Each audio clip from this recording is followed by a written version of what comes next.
पानी कभी सिर्फ पानी नहीं होता। कभी कभी वो अपने अंदर वो राज छुपा लेता है जिनके बारे में सोचकर भी रूह कांप जाए। असम के गोलपाड़ा जिले में जिनारी नाम की एक छोटी नदी बहती है। गांव उससे सिर्फ 350 मीटर दूर बसा है। बीच में एक ऊंचा बांधनुमा रास्ता और उसके पास एक स्लुइस गेट जो नदी के पानी को गांव में घुसने से रोकने के लिए बनाया गया था।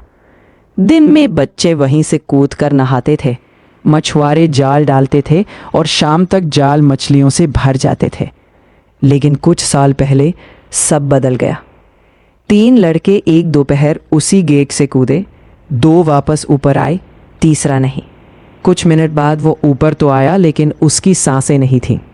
गांव ने इसे हादसा माना, मगर 9 दिन बाद 2 और लाशें उसी जगह से मिली। तब पहली बार लोगों ने उस जगह से दूरी बना ली। समय बीत गया। 1.5 साल बाद लोग फिर वहां जाने लगे। मछलियां फिर मिलने लगी, मगर 2024 में अजीब बात होने लगी। जाल भरकर छोड़े जाते, सुबह तक आधे खाली मिलते। किसी को समझ नहीं आया कि मछलियां कौन चुरा रहा है। शेखर गांव का एक जिद्दी मछुआरा लालच में आ गया। उसने सोचा, अगर मैं स्लुइस गेट के बिल्कुल पास जाल डालूं और सूरज निकलने से पहले ले आऊं तो सारी मछलियां मेरी। उसने किसी को नहीं बताया। एक रात उसने वैसा ही किया। शाम को जाल डाला, कुछ मछलियां निकाली, बाकी छोड़ दी। सुबह से पहले उठ गया। पत्नी ने रोका, अभी मत जाओ, लेकिन वो लालच के आगे नहीं रुका। टॉर्च लेकर वो अंधेरे में बांध वाले रास्ते से आगे बढ़ा। गेट से करीब 20 कदम पहले उसने टॉर्च जलाई। जाल के पास पानी में कोई खड़ा था, सफ़ेद कपड़े में लिपटा हुआ। जब टॉर्च की रोशनी उस पर पड़ती, वो सीधा खड़ा रहता। जैसे ही रोशनी हटती, वो जाल से मछलियां निकालने लगता। 4 बार ऐसा हुआ। शेखर का गला सूख गया। उसने पत्थर फेंका, वो आकृति मुड़ी, चेहरा जैसे किसी ने नोच खाया हो। आधा जला हुआ, आंखें बुझी हुई मगर घूरती हुई। शेखर भागा, खेत में गिरा। किसी ने पीछे से उसका पैर पकड़ लिया। डर के मारे उसका शरीर जवाब दे गया। उसने किसी तरह खुद को छुड़ाया और फिर भागा। थोड़ी दूर जाकर उसे फिर किसी ने बाएं हाथ से पकड़ा। इस बार सामने जो था, उसका 90% शरीर जला हुआ था।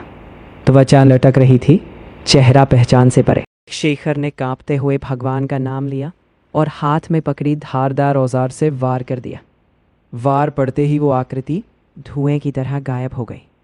वो सुबह से पहले घर पहुंचा, पत्नी के सामने सब बताया।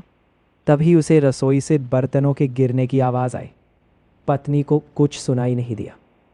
सुबह देखा, सब सामान्य था। उस दिन के बाद शेखर की सेहत गिरने लगी। रात में डरावने सपने आते। महीनों इलाज चला।